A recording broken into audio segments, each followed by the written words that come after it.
Deleting a server is permanent, and one wrong click can erase everything.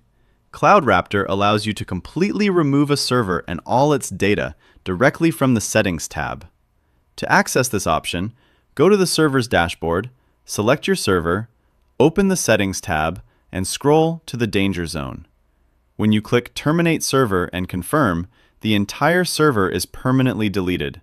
This includes the cloud instance, all applications, databases, files, and configurations.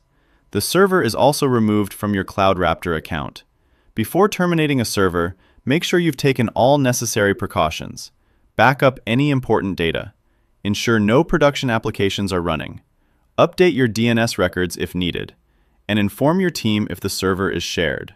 If you only want to temporarily disable your server, you can use the Stop Server option from the Power tab instead. This avoids permanent data loss. For security, CloudRaptor will ask for confirmation before proceeding.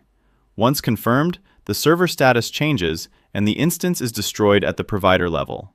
After termination, the server is completely removed, all resources are deleted, and it cannot be recovered. That's how you safely terminate a server in CloudRaptor.